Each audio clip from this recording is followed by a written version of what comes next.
Kanva Dynasty, Section 1, Introduction and Origins, c. 2500-3000 words. 1.1 Introduction. The Kanva Dynasty, though relatively short-lived compared to other ancient Indian empires, occupies a crucial yet often overlooked place in the subcontinent's rich historical narrative. Emerging in the wake of the decline of the Shunga dynasty, the Kanvas represent a transitional phase in Indian polity where court intrigue, Brahmanical dominance, and regional assertions shaped the power structures of the time. The dynasty's rise signifies not just a change in ruling house, but also the fluid and fragmented nature of post-Mauryan imperial India. Spanning approximately from 73 BCE to 28 BCE, the Kanva rule was centered in Magadha, with Pataliputra as its capital, but their influence and control extended to key parts of the Gangetic Plains. Though lasting only about 45 years, the dynasty's story offers insights into the dynamics of succession, the resilience of Brahmanical institutions, and the power struggles of ancient Indian courts. This section will explore the origins of the Kanva dynasty, the political context that facilitated its rise, and the foundational characteristics that defined its brief reign. 1. To historical context: India after the Shunga dynasty. The Shunga dynasty, founded by Pushyamitra Shunga, succeeded the Maurya Empire and attempted to revive Brahmanical orthodoxy, reversing some of the Buddhist-centric policies of the Mauryas. However, their rule was marked by internal dissent, court conspiracies, and a gradual erosion of centralized authority. By the time of Devabhuti, the last Shunga ruler, the dynasty had weakened considerably, plagued by palace intrigue and growing dissatisfaction among courtiers and regional governors. This political fragility opened the door for ambitious power players within the court, such as Vasudeva Kanva, a powerful Brahmin minister and commander-in-chief. The wider subcontinental landscape during this time was fragmented. In the northwest, foreign powers such as the Indo-Greeks and Indo-Scythians, Shakas, were consolidating territories. In the Deccan and south, the Satavahanas were rising in prominence. The Kanvas, therefore, ruled in a period of geopolitical transition, and their legitimacy rested on controlling the symbolic heartland of imperial India, Magadha. 1.3 Origins of the Kanva dynasty. The Kanva dynasty was founded by Vasudeva Kanva, who belonged to a powerful Brahmin lineage, claiming descent from the Kanva Gotra, a priestly lineage that had long held religious and scholarly prestige. His background as a minister and a military general under the Shungas, specifically under Devabhuti, provided him with strategic access to both the levers of power and the armed forces. According to the Puranas, Vasudeva Kanva assassinated Devabhuti, who is portrayed as a weak and indulgent monarch more interested in personal pleasures than statecraft. With Devabhuti's death, the Shunga line came to an end, and Vasudeva established the Kanva dynasty in 73 BCE. While some sources portray Vasudeva's takeover as a violent usurpation, others view it as a pragmatic political shift, where a competent minister took control to stabilize a faltering regime. It is important to note that this transition reflects a broader pattern in Indian history: ministerial coups, wherein powerful Brahminical figures replaced ineffectual rulers, often with the backing of the priestly class and regional elites. 1.4 Political philosophy and legitimacy. The Kanvas, like their predecessors, adhered to Brahmanical orthodoxy and sought to position themselves as defenders of Dharma, cosmic order, and righteous rule.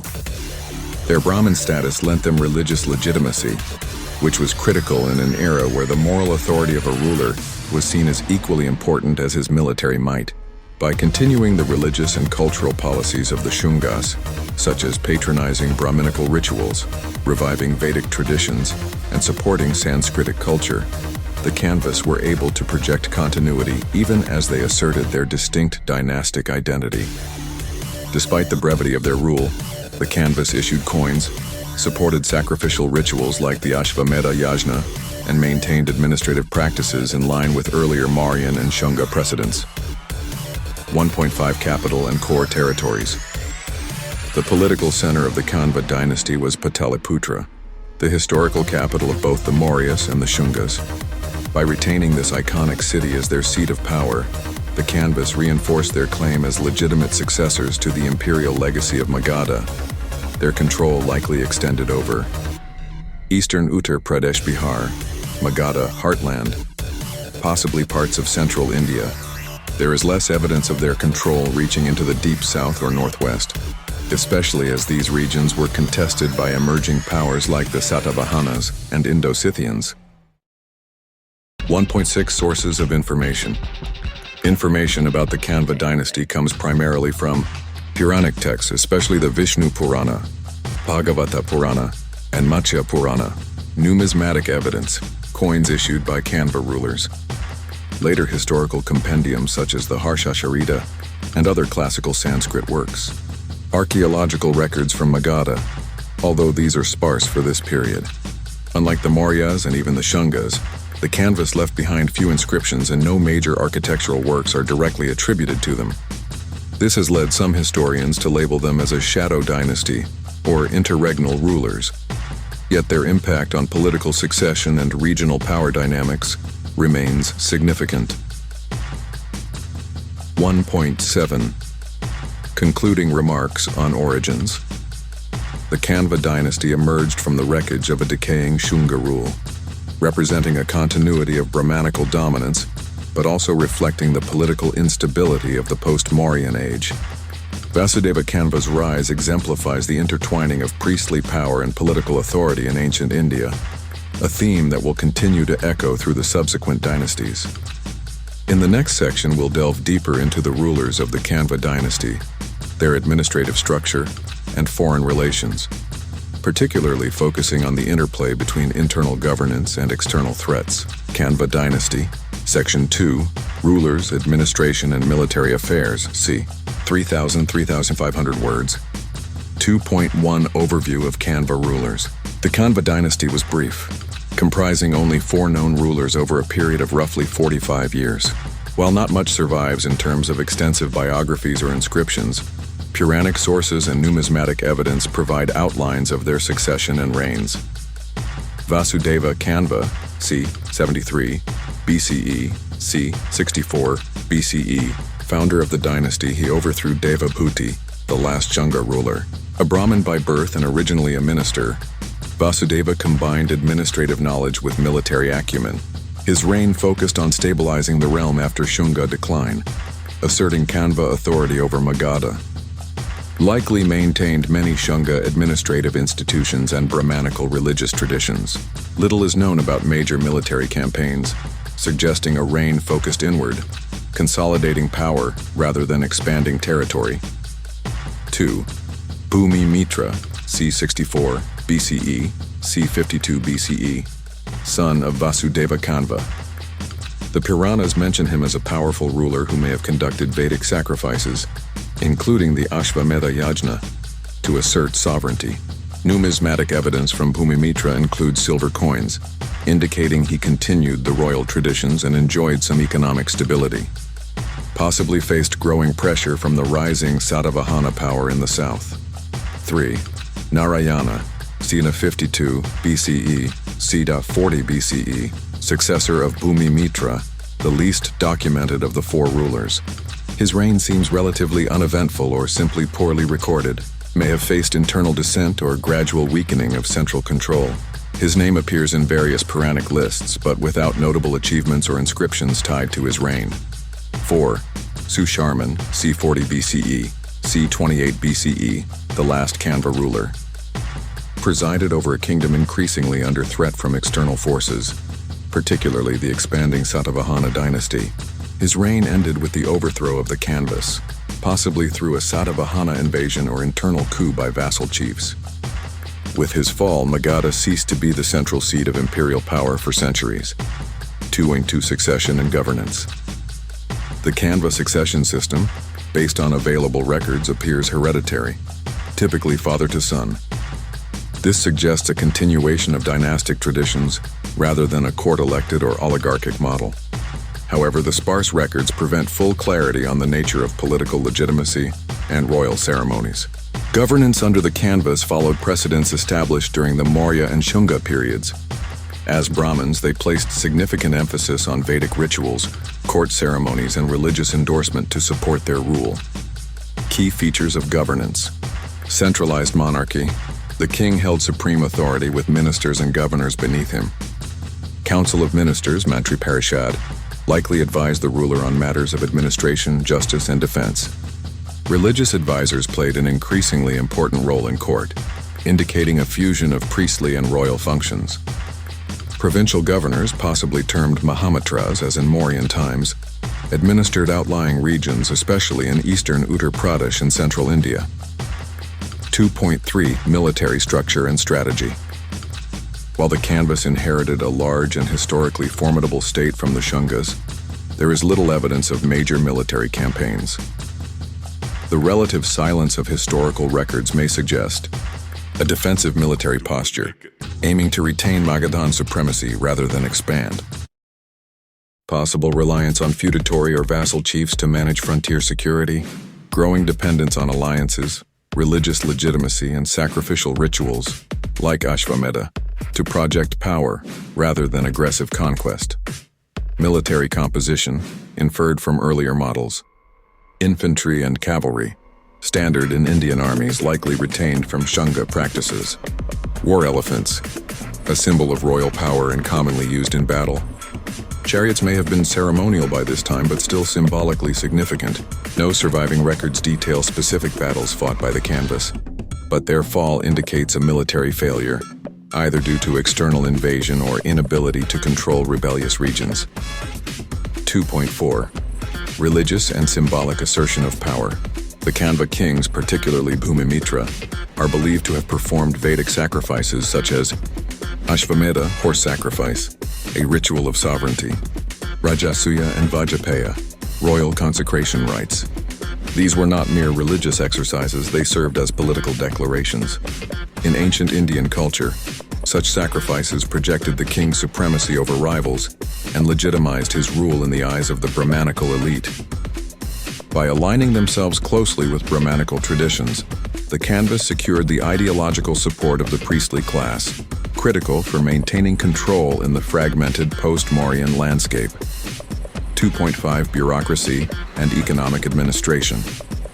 Although direct administrative documents are lacking from the Kanva period, indirect evidence and analogies with the Shunga and Maurya systems suggest land revenue system. Land tax, Bali, remained the primary source of state revenue. Agricultural output in the Gangetic Plains provided a stable tax base. Likely presence of village officials who collected taxes and reported to regional governors. Coinage and economy. Kanva coinage is known especially from Bhumimitra's reign. Coins were made of silver and copper, with symbols such as the sun, tree and railing, and bull, consistent with Brahmanical and pre-Buddhist symbology. This reflects a stable, though modest, monetary economy, trade and craft production. Magadha had long been a center of iron production, textile weaving, and trade. The Kanvas likely continued to benefit from these industries, although no major economic reforms or trade expansions are recorded.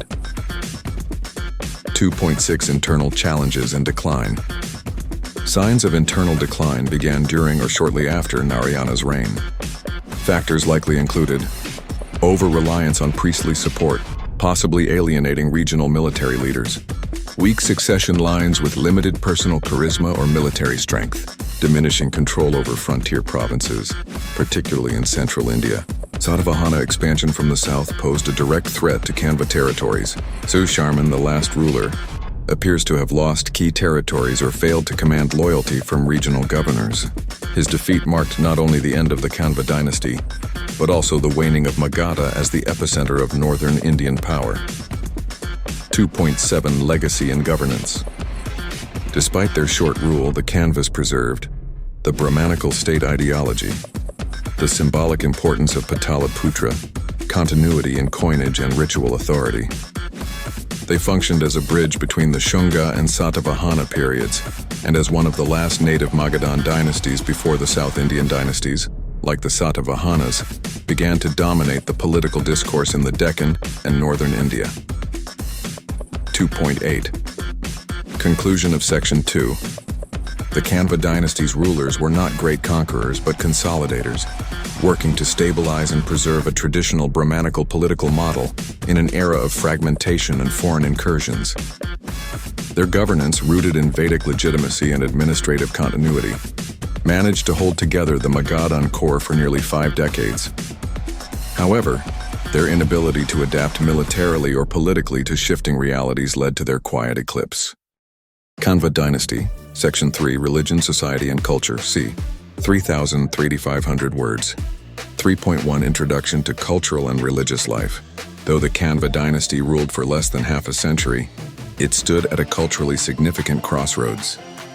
This period saw the continued revival of Brahmanical orthodoxy that began under the Shungas, alongside the persistent presence of Buddhist and Jain traditions, especially in urban centers. The Kanvas, being Brahmins themselves, naturally emphasized Vedic rituals, caste-based order, and Sanskritic traditions, though they were not openly hostile to other sects. This section explores how the Kanvas interacted with the religious and cultural world of their time, how they promoted certain practices, shaped social structures, and contributed or preserved key elements of Indian civilization. 3.2 Religion under the Kanvas.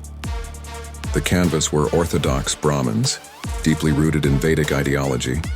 They emphasized the authority of the Vedas, the Dharmashastras, and ritual sacrifice, yajna, as the foundation of moral and political order. 2. Patronage of Vedic religion. Kings like Bhumimitra are believed to have conducted elaborate Vedic rituals, including the Ashvamedha Yajna, to assert their sovereignty. The performance of sacrifices was more than a religious act. It was a symbol of divine legitimacy and earthly supremacy. Priests and Brahmin scholars likely held privileged positions at court, advising the king and conducting state ceremonies. 3.2.2 The role of Brahmins. With a Brahmin dynasty on the throne, Brahmanical supremacy was reinforced in society. This may have strengthened Varna-based hierarchy, placing the Brahmin class at the top and reinforcing traditional roles for Kshatriyas, Vaishyas, and Shudras.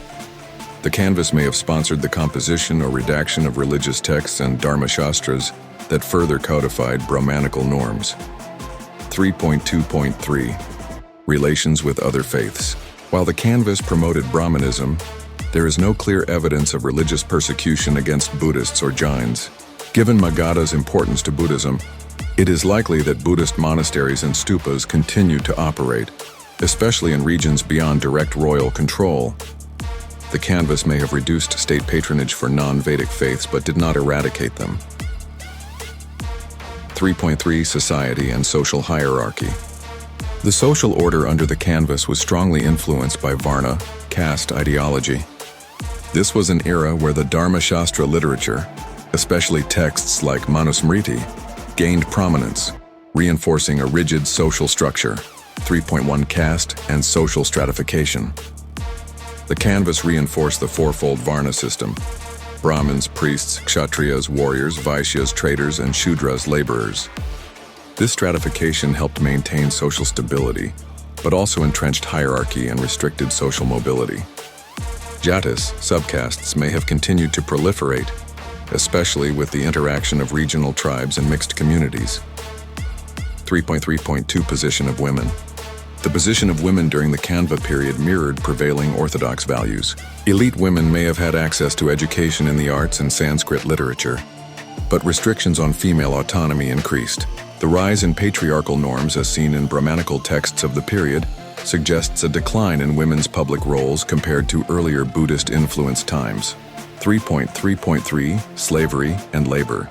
Slavery, dasa system, existed, primarily domestic or bonded labor rather than chattel slavery. Agricultural laborers and artisans formed the backbone of the economy. The guild system, Shreni, especially among urban Vaishyas, continued to flourish, regulating trade, crafts, and internal economics. 3.4 Literature and language. 3.4.1 Sanskrit and Prakrit. The Kanvas were major promoters of Sanskrit, especially in religious and courtly contexts. Prakrit, however, remained the spoken language among the masses and was used in inscriptions and early drama. This period may have seen the revival of Sanskrit poetic and philosophical composition, though few specific literary works can be definitively attributed to Kanva patronage. 3.4.2 Oral traditions. Itihasas epics like the Mahabharata and Ramayana were still evolving during this period through oral transmission. Grammatical myths, Puranic narratives, and folktales began crystallizing into more organized textual traditions. Royal courts played a role in reciting, preserving, and refining these oral traditions into the classical epics known today. 3.5 Art, architecture, and cultural expression. The Kanva Dynasty's contributions to monumental architecture and visual arts are not as well documented as those of the Mauryas or Shungas, but some observations can be made. 3.5.1 Continuity of Shunga artistic styles. Kanva rulers likely continued the Shunga tradition of terracotta art and railings around stupas. Architectural motifs such as the lotus medallion, tree and railing, and animal figures remained prevalent. Their rule was more conservative than innovative, focusing on preserving existing art forms rather than commissioning new ones. 3.5.2 Coin art. Kanva coins, especially under Bhumi Mitra, exhibit symbolic religious imagery. Bulls, Nandi, the sun, and trees, symbols linked with Brahmanism. Coins functioned as political tools, spreading royal symbols and messages across the kingdom. 3.5.3 Absence of grand monuments. Unlike the Mauryas or later Guptas, the Kanvas left behind no major architectural monuments. Their limited resources and short rule likely constrained large-scale temple or palace construction. Cultural investment focused on ritual, oral heritage, and philosophical debate rather than grand physical structures. 3.6 Education and intellectual life. Being Brahmins, the Kanva rulers emphasized Vedic education, primarily restricted to upper castes. Centers of learning were located in Pataliputra, where scholars, priests, and poets gathered, possibly Takshashila and other traditional sites, though these were often under Indo-Greek or Shaka control by this time. Subjects of study: Vedas and Vedangas, phonetics, grammar, astronomy, etc. Dharmashastra, moral and legal codes. Philosophy, darshanas. Early schools like Nyaya, Vaisheshika, and Samkhya may have received patronage. Buddhist and Jain scholars likely continued their work independently or in semi-autonomous monasteries. 3.7 Cultural interactions and regional influences. The Kanva period overlapped with the growing influence of Indo-Greek, Shaka, and Satavahana cultures. These interactions brought new artistic motifs, such as Indo-Hellenistic styles, influence on coinage and symbolic representation, cultural diffusion across northern India and the Deccan. Though the canvas remained culturally conservative, these regional interactions slowly laid the groundwork for the more syncretic Kushan and Gupta periods that followed. 3.8 Conclusion of Section 3. The Kanva dynasty presided over a society deeply rooted in Brahmanical orthodoxy, with a strong emphasis on Vedic ritual, caste order, and Sanskrit cultural ideals. Their contributions to Indian culture lay less in monumental art or literary innovation, and more in preservation and reinforcement of tradition, of order, and of religious orthodoxy. While their reign was short, their role in upholding Brahmanical authority during a time of political transition had long-term consequences for India's cultural evolution. Kanva Dynasty, Section 4, Economy, Trade, and Daily Life, c. 3,500 words. 4.1 Introduction to Economic Life. The Kanva dynasty ruled during a time when agriculture, internal trade, and urban artisanry formed the economic backbone of the Indian subcontinent. Though their reign was brief, they inherited the rich agrarian and economic foundation laid by the Mauryas and continued by the Shungas. The Kanvas focused on consolidation, maintenance of stability, and ritual economy rather than aggressive economic expansion or reforms. This section explores the various dimensions of economic activity under the Kanvas, including agriculture, trade networks, coinage, industry, taxation, and the everyday lives of people across social classes. 4.2 Agricultural Economy. 4.2.1 Land as the primary resource. The Gangetic Plains, especially around Pataliputra, remained highly fertile in the heart of Kanva agriculture. Land ownership was stratified. Brahmins, royal officials, and village elites held vast tracts of land, sometimes granted as tax-free gifts. The state extracted revenue in the form of bali, tribute, and bhaga, a share of the produce, forming the fiscal backbone of the kingdom. 4.2.2 Crops and irrigation. Main crops included rice, wheat, barley, millets, lentils, and sugarcane. Irrigation relied on wells, canals, and seasonal tanks, many of which had been constructed earlier under Mauryan administration. Cattle rearing remained important, both for plowing and dairy production. 4.3 Urban economy and crafts. Urban life under the Kanvas centered around craft production, guild organization, and temple economies. While the grandeur of Mauryan urbanization had declined, smaller towns and cities continued to thrive. 1 Artisan guilds, Shrennas. Artisan guilds managed production and trade of goods like textiles, metalware, pottery, and jewelry. Guilds functioned autonomously, maintained internal rules, and even issued loans or maintained guild banks. Common artisan groups included weavers, tantuvayas, blacksmiths, lohakaras, goldsmiths, suvarnakaras, and potters, kumbhakaras. 4.3.2 Urban centers. Pataliputra, the capital, remained a key center of administration, ritual, and commerce. Other towns likely flourished near river crossings and trade junctions where markets, hatas, allowed exchange between rural and urban zones. Temples may have acted as economic hubs, receiving land and wealth and serving as employers and lenders. 4.4 Coinage and monetary economy. 4.4.1 Kanva coins. The Kanvas issued primarily punchmark silver and copper coins, continuing the numismatic tradition of earlier dynasties. Most coins featured symbols rather than inscriptions, such as bulls, trees, railed shrines, and the sun.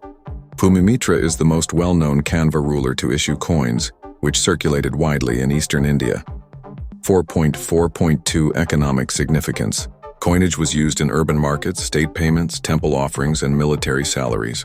Despite the absence of gold coinage, the presence of stable silver and copper currency points to a functioning monetary economy. 4.5 Trade networks. Although the Kanvas were not great maritime traders like the Satavahanas, they were situated in a region intersected by major land-based trade routes. 5.1 Inland trade. North-south trade connected Magadha with central India, Vidarbha, and the Deccan. The Uttarapatha and Dakshinapatha trade routes ensured the movement of goods, including textiles, spices, metals, and salt. 4.5.2 Trade commodities.